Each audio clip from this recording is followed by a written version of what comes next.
All right, guys. Today we're going to go into a little bit about my advice to any athletes coming up in the scene or whatever when you're thinking about sponsorships. I've posted about this in the past on my Instagram, and I've left brands because of the same sort of things I'm going to speak about. So let's get into it a little bit. I see a lot of people that are sponsored athletes, but they're really ambassadors for a brand. So what you need to do is become a businessman. So if you are an athlete, your name becomes your brand, and your brand, you need to be a businessman for that brand. So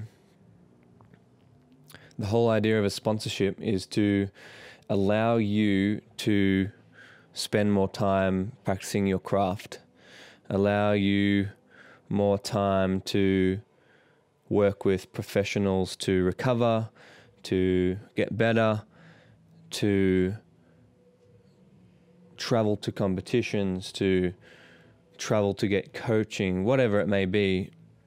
It's to alleviate financial burden and free up time for you to act accordingly and develop a skill set which is going to be allowing you to be competitive at the top tier of your sport. So different sports require a different amount of money to compete in, right? So for me, CrossFit, there's not a lot of, on a day-to-day, there's not a whole lot that I need. Whereas if I was like a Formula One driver, it's going to be a big expense. So, and there's more money in the sport too coming back in. So your sponsorship deals are going to be very different. So I think that most people get caught up in, and myself included, everyone grows up idolizing somebody or a team or something like that. And I mean, if you're finding yourself listening to this podcast and it's this video and it's relevant to you, then you're in some sort of sport. So more than likely it was a sporting team or a sporting individual. So you have dreams of just doing that sport or whatever it is full time, getting paid to do it, not having to go to a normal job and worry about how you're going to pay your rent, how you're going to put food on your table.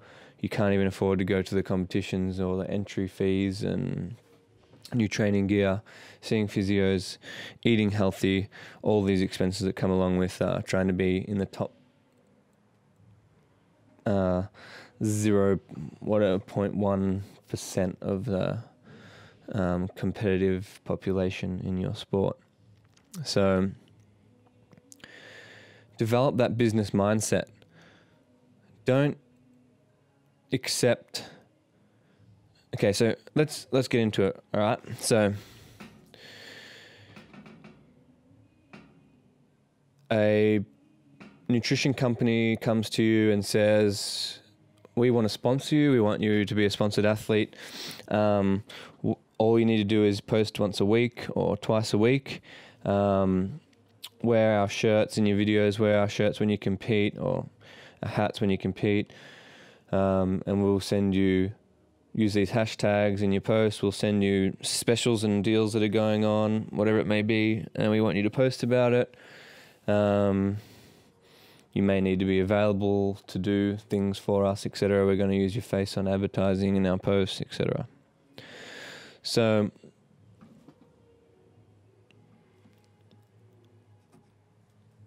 a kilo of WPI, whey protein isolate, I can get sent to my gym, packaged, flavored, ready to go, like here you go, ready to sell, and it will cost me about $25 a kilo if I buy in bulk. So, and that's a small bulk order. Like the minimum bulk order is like 100 kilos. So if I buy 100 units, which, mind you, have a shelf life of like 2 to 3 years. So you got 2 to 3 years where I could probably go through that myself. It's going to cost me about $25 a kilo. Retail anywhere from $60 to $80, depending on how popular it is, or $50 to $80. So there's a doubling in price. And wholesale, you'd get it for 40 to 50, and then you sell it for 20 to 30% more at retail. So, and the bigger the company, the more they buy in bulk, the cheaper it gets. So I don't know, someone that's buying hundreds of thousands of units a year is probably going to get it way cheaper than that $25 per kilo. So they say to you, we're going to give you $500 a month retail value. You can order whatever you want every month. You got $500 retail value. So let's just say, for argument's sake, a bag of protein's $80 and you order 5 of them. Well, then you're nearly at that cap. So, but that's really, $250 less than $200 that they're actually giving you for that $500. And you put that out to your fans. Say you've got a few thousand genuine followers on Instagram that see all your posts, believe in the products that you sell, then what they're actually paying for is the advertising, right? So they're spending $200 a month on advertising. Okay, so I can spend $200 on a Facebook ad, and I'm going to rate the impressions, the clicks, the leads on that. Well, the best way of advertising is through a human, okay, a successful athlete, a successful Instagram influencer. So if I can get them to promote for me once a week, twice a week, to however many thousands of fans they have, that is a good advertising investment for me, rather than Facebook or Instagram, where if I sponsor an ad on Instagram for $200 a month, that's not going to get me much, right? So if I get 5 athletes at $200 a month, my return for exposure is far bigger and better, just as an advertising standpoint, for how many posts are going out and the reach of those posts for that $1,000 a month is way more beneficial. Plus, then they're selling it by using it. They're selling it when they're at a competition. They walk around the shakers, they're wearing the exposure is exponentially larger for that $1,000 a month than it would ever be by me just spending the same amount of money and boosting posts, publishing and boosting posts. You're doing publishing YouTube videos, whatever it may be. So that is the business, and that's what you need to understand is when you start to work for a company, are you an ambassador as you're promoting their business and they're giving you stuff for free? Or are you a sponsored athlete? Now, what's the difference? One, you stop making those posts, you stop receiving the product, right? Simple. It's a trade agreement.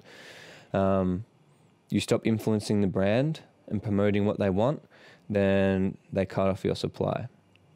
That's not a sponsorship.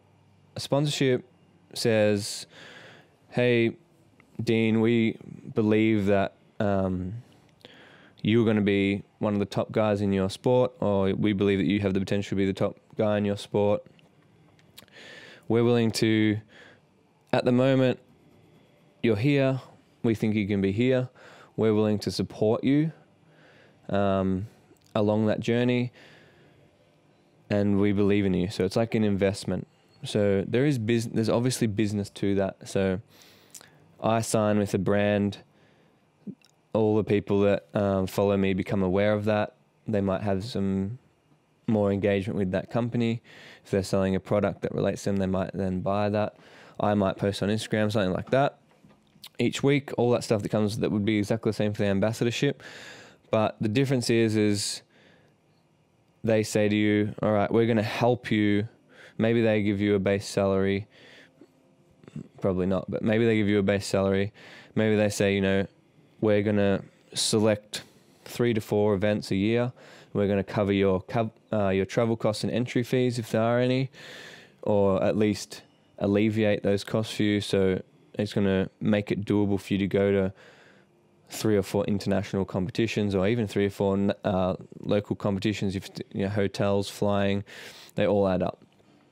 So they're taking an investment in you, and they're trying to build a relationship so that when you do reach that potential, then they make their money back on you. Yeah, because they've built up a relationship with you. You're a part of that brand. You believe in that brand. You're like, this brand has supported me since day one, and I would not have been able to, or it would have been a real hard battle for me to get to those competitions where I made my mark, to get to those competitions, to win those competitions that gave me the experience, to be able to spend the extra 10 hours that I didn't have. I got to take 10 hours or 20 hours off work this week or every week because I had that opportunity to travel, or they paid my physio, or they paid my physio and my massage, whatever it may be. They invest in you to allow you to have some more financial freedom, some more time freedom, some way to alleviate the cost of food, specialists that you may see, coaches that you may see, travel.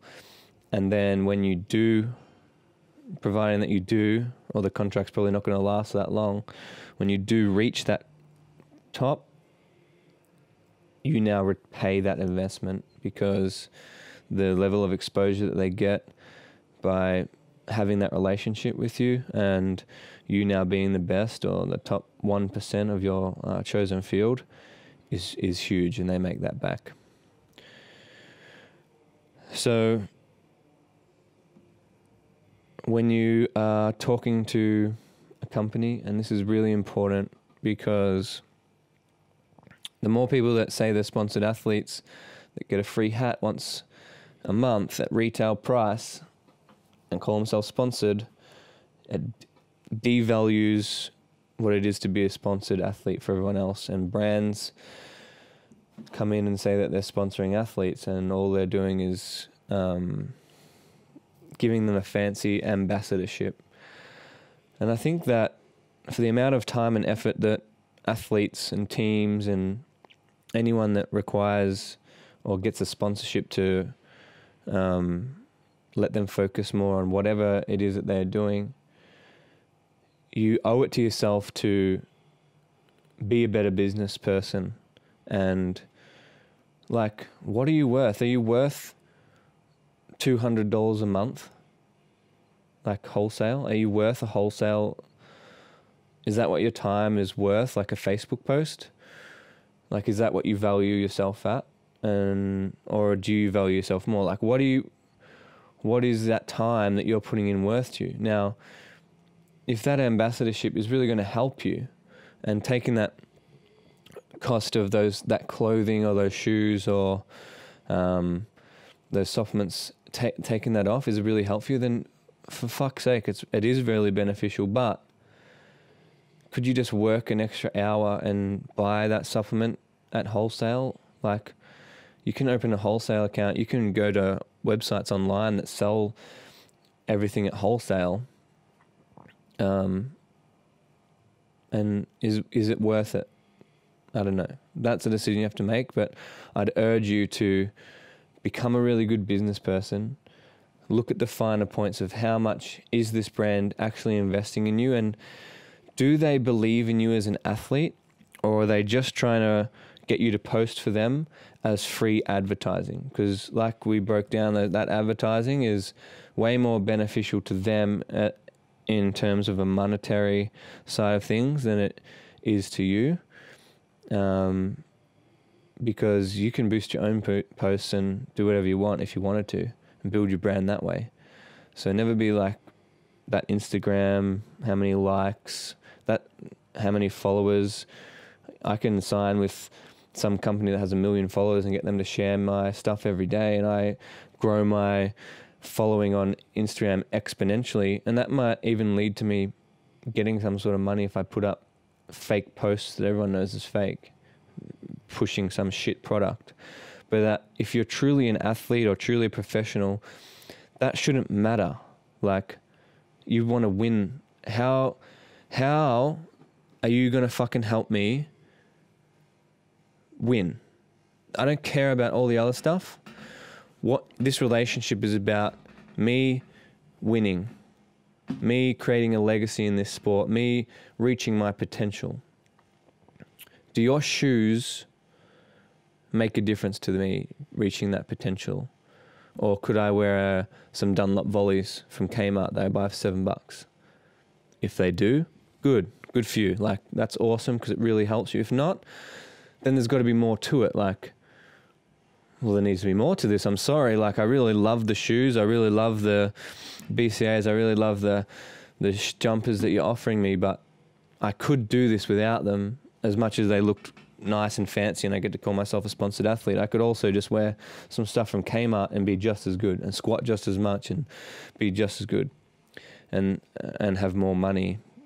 Like, so that is something that you need to weigh out, but I'd love to see everyone be more professional with it and really look at that side of things. Like, are they helping you be the best? Yes or no? All right, guys.